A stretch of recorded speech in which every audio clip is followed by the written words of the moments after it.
Querido amigo, hoje temos como alvo estudarmos os capítulos 13 a 19, que iniciam a terceira parte do livro de Josué. Eles descrevem a divisão e a ocupação de Canaã. Nesses capítulos, encontramos 3 aspectos sobre essa nova etapa da vida de Israel que devem ser entendidos por todos nós que desejamos conhecer um pouco mais da história do povo de Deus. Em primeiro lugar, devemos saber que foi complexa essa divisão da terra entre as 9 tribos e meia. E mais os levitas também. Certamente, Josué teve que ter muita paciência e sabedoria, dada por Deus, logicamente, além de um tempo considerável para que tudo acontecesse a contento. Em segundo lugar, devemos perceber que a terra foi dividida quando eles lançaram sortes perante o Senhor. Ora, através desse método, Deus mesmo foi designando as tribos para as regiões mais adequadas a elas. E, em terceiro lugar, devemos entender a aparente contradição entre 2 textos de Josué. Em 11:23, lemos: Assim tomou Josué toda essa terra, segundo tudo que o Senhor tinha dito a Moisés. Porém, no verso inicial do nosso texto de hoje, em 13:1, nós lemos: E ainda muitíssima terra ficou para se possuir. Agora, será que existe mesmo uma contradição entre esses 2 versos? Eu creio que não. É que aqui temos o princípio da apropriação. As principais cidades-estados já tinham sido derrotadas e conquistadas. As alianças que se levantaram contra Israel tinham sido aniquiladas. Porém, precisavam ainda os israelitas de se apropriarem de toda a extensão do território. O golpe inicial contra os inimigos fora desferido com pleno êxito. Todavia, os detalhes finais dessa grande conquista deveriam ser confirmados pela posse de toda a terra. Quando entendemos bem esses 3 aspectos, percebemos que eles nos ajudam a refletir, sabe sobre o quê? Sobre a nossa vida espiritual. Quando aceitamos Jesus Cristo como Salvador e Senhor de nossas vidas, estamos desferindo esse golpe inicial contra o inimigo, confessando e assumindo totalmente o nosso compromisso com Jesus. Porém, na sequência da nossa peregrinação cristã, devemos continuar avançando, transformando a nossa vida pelo poder do Espírito Santo para diariamente experimentarmos a vida abundante que só Jesus nos concede. Querido amigo, então, quando completamos essa etapa da vida de Israel, percebemos que há necessidade, primeiro, de tempo e de paciência. Segundo, de fazermos tudo sob a orientação do Senhor.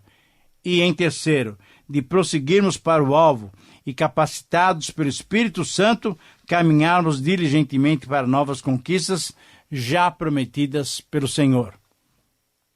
Quando conseguimos ver esses aspectos da experiência de Israel e enxergarmos neles a nossa própria experiência cristã, podemos dar a esses capítulos o seguinte título: A distribuição da terra, a recompensa da fé. A distribuição da terra, a recompensa da fé. Quando percebemos que há uma diferença entre herança e posse, percebemos também o valor fundamental da fé, pois é pela fé que nos apropriamos da recompensa pelas vitórias nas batalhas em que o Senhor nos conduziu.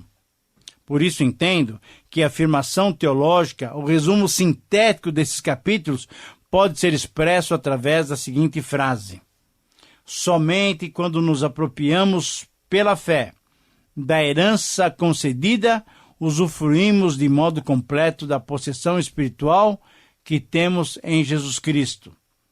É uma frase longa, mas eu quero repeti-la com calma para que você possa até anotá-la.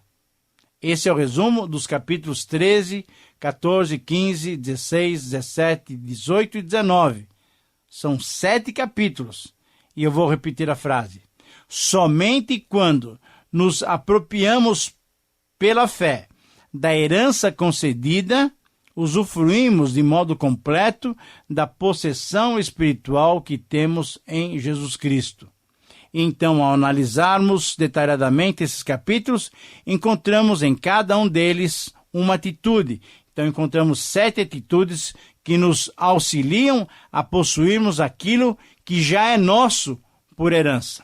A primeira atitude, no capítulo 13, para possuirmos a herança concedida, essa herança que já nos foi dada, é nos apropriarmos da promessa com base em fatos comprovados. Alguns detalhes são necessários para entendermos bem o capítulo 13. Josué já era bem idoso, com uma idade entre 90 e 100 anos, mas Deus mesmo apontou a muitíssima terra que ainda deveria ser possuída. Deus destacou também a Josué que respeitasse as fronteiras que ele havia traçado. Ao norte, o Monte Hermon, ao sul, o deserto de Negueb, a oeste, o mar Mediterrâneo e ao leste, passando pelo rio Jordão, o rio Eufrates.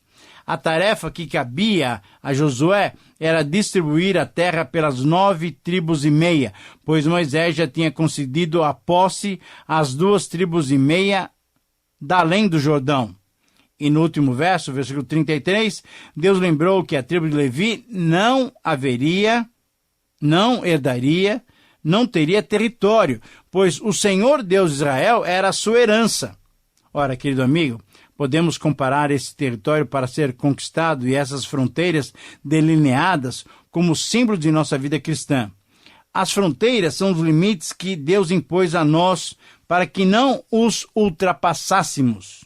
O deserto, a montanha, o rio e o mar são símbolos dos limites que Deus colocou para cada um de nós. Ultrapassar esses limites certamente nos coloca em risco. Quando o Senhor manda e nós os obedecemos, então temos certeza de que, ficando nos seus limites, temos muito ainda para conquistar. No tempo certo, esperando uns pelos outros e não sendo egoístas como as 2 tribos e meia que fizeram sua escolha baseada nas circunstâncias, terra boa para o gado, e no egoísmo, primeiro eu, depois os outros, então nós vamos conquistar as vitórias que Deus já tem nos dado. A terra que mana leite e mel deveria ser possuída. Todas as suas bênçãos estão disponíveis a nós. São herança concedida. Falta-nos possuí-las e desfrutar daquilo que é nosso pela fé. Que possamos fazer agora a transposição para as nossas vidas espirituais e nos apropriarmos daquilo que já é nosso, das bênçãos espirituais, conforme diz Efésios 1:3, em Cristo Jesus. Vamos possuí-las e desfrutá-las pela fé. A segunda atitude para possuirmos essa herança concedida é nos apropriar da promessa com base na força e no vigor do Senhor. No capítulo 14 nós encontramos isso. Deus já tinha designado os príncipes do povo para que repartissem a terra, conforme Números 34. E também tinha designado Moisés o método da partilha. A divisão da terra seria através da sorte. Manassés e Efraim receberiam posse na terra, substituindo seu pai José, sendo que a tribo de Levi agora não teria mais posse territorial, somente algumas cidades. E, por fim, devemos considerar a designação da possessão de Judá antes das demais tribos, mas, especificamente, devemos notar o pedido de Caleb. Nesse capítulo 4, Caleb surge como um personagem interessante e importante. Ele esperou pacientemente por 45 anos sem reclamar. Mesmo tendo fé e crendo que Deus daria a terra a Israel, Caleb peregrinou com a segunda geração pelo deserto, mantendo-se esperançoso. Então, nessa ocasião, ele pediu a Josué aquilo que o Senhor já tinha lhe prometido. Com 85 anos, sentia-se forte como quando tinha 40. No dia em que Moisés o enviou para espiar a terra. Querido amigo, Caleb estava seguro que possuiria aquilo que Deus tinha reservado para ele. Porém, toda essa energia, todo esse vigor tinha um segredo. Isaías 40:31.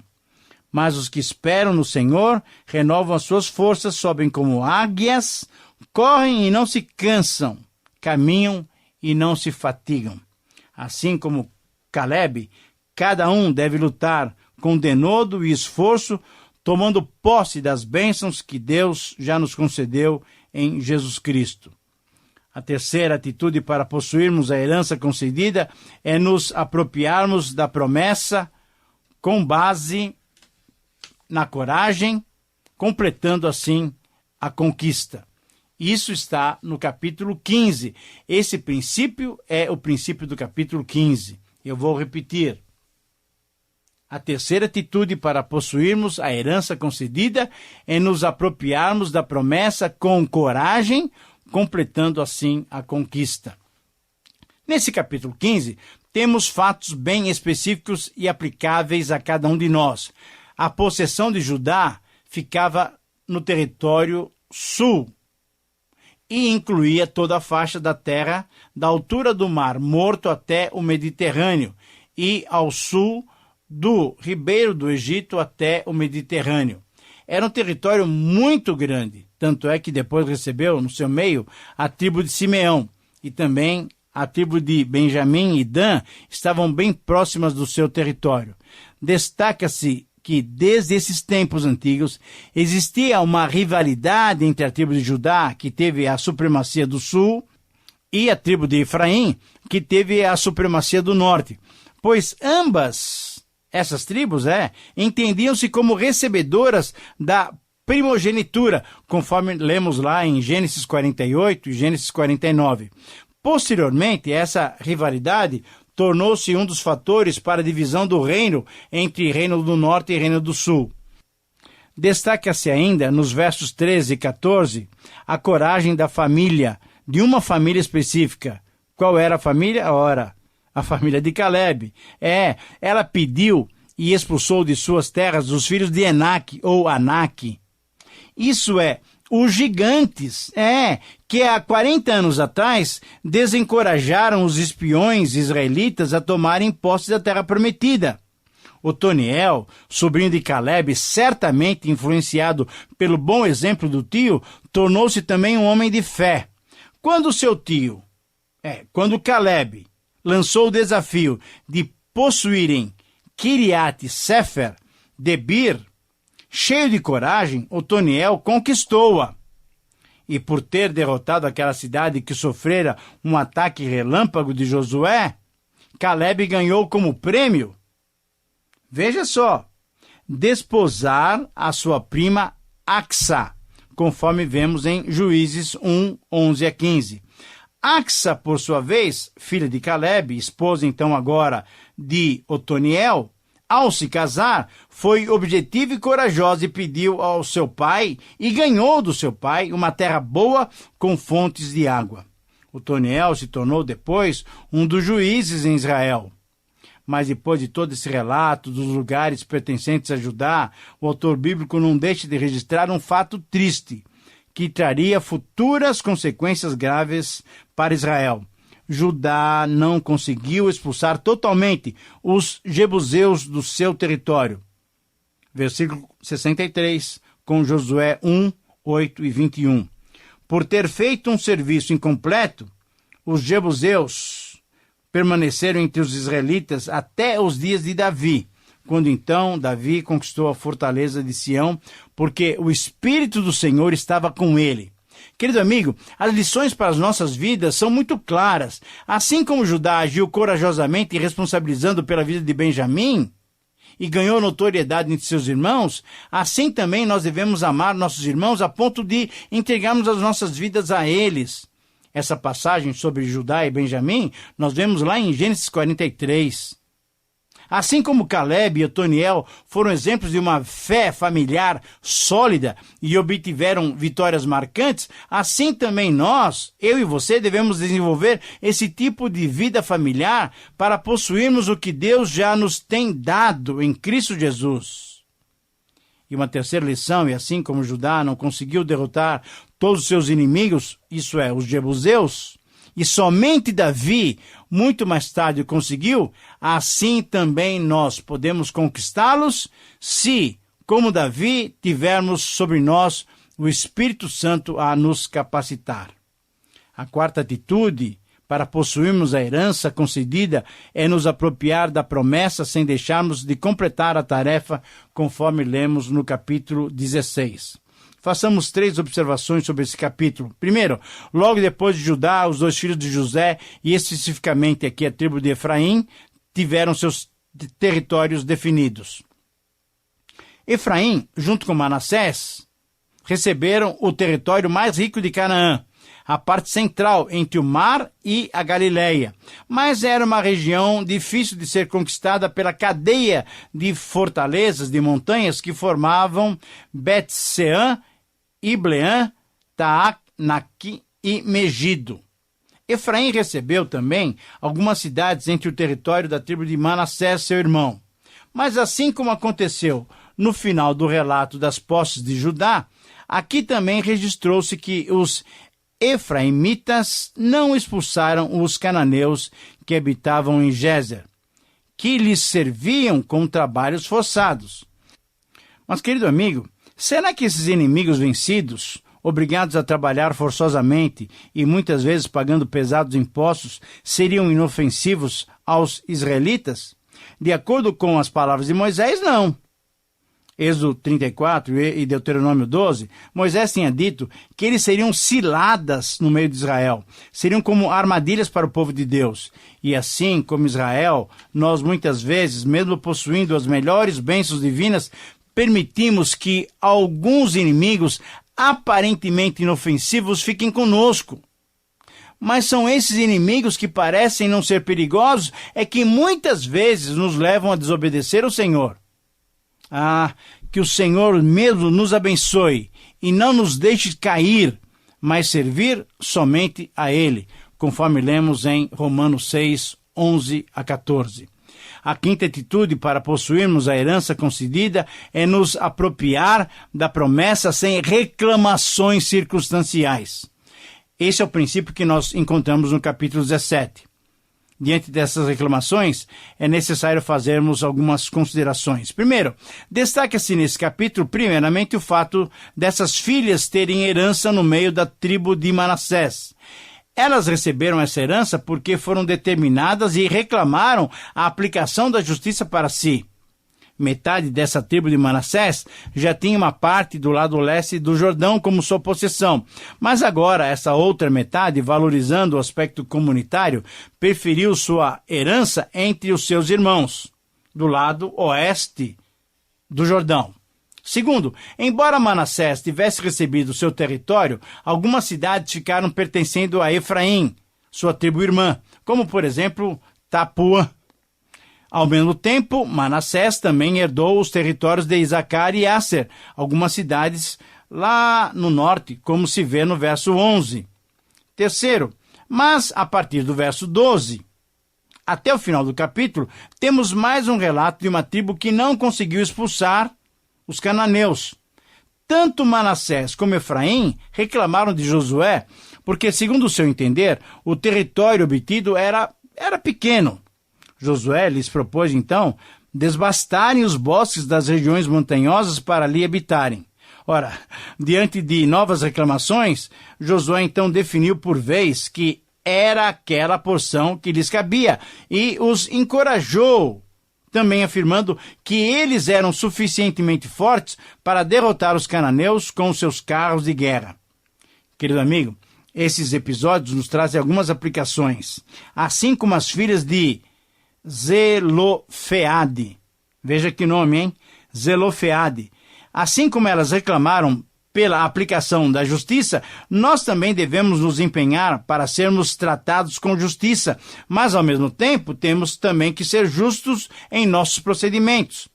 Assim como em meio ao território de uma tribo, outra tribo tinha possessão de algumas cidades, demonstrando que todo o território era de todos, isto é, era de Israel como uma nação, pois fora dado por Deus, assim também nós temos que sentir-nos unidos aos nossos irmãos.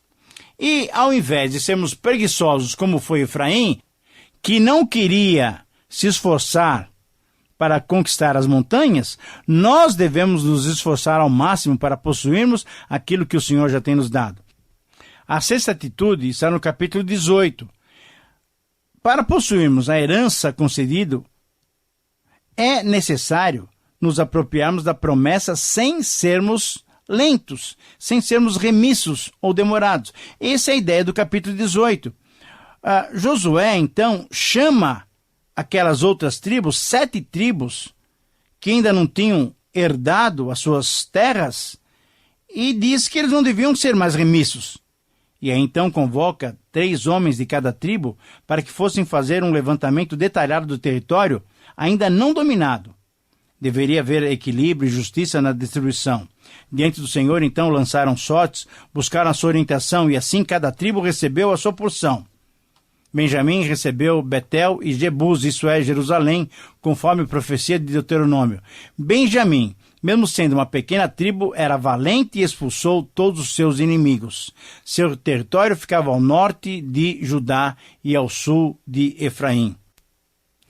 E a 7ª atitude para possuirmos a herança concedida é nos apropriar da promessa com a inclusão de todos os que têm direito. Isso está no capítulo 19, esse princípio. Todas as outras tribos receberam suas porções. Simeão, Zebulon, Isacar, Asser, Naftali, Dan, todas elas receberam sua porção. E ainda, Josué recebeu a sua porção. Eleazar, Josué e os cabeças dos pais das famílias de Israel completaram a tarefa de dar herança a cada uma das tribos. Isso fizeram diante do Senhor, à porta da tenda da congregação, isso é, diante do tabernáculo. E assim, em 19:51, lemos: assim acabaram de repartir a terra. Querido amigo, a fidelidade do Senhor foi assim amplamente manifestada. Israel estava recebendo finalmente a herança prometida, o repouso prometido, a vitória prometida. Que possamos também andar com o Senhor e também nos apropriar das bênçãos que Ele já nos prometeu. Estamos assim chegando ao final de mais um tempo de estudo. Iniciamos agora a 3ª parte do livro de Josué, que nos mostra a divisão e ocupação de Canaã. Espero que você tenha sido desafiado por essas lições e peço a Deus que te capacite a obedecê-lo. Obrigado por sua companhia e fico aguardando a sua correspondência. Que o Senhor te abençoe. Um grande abraço.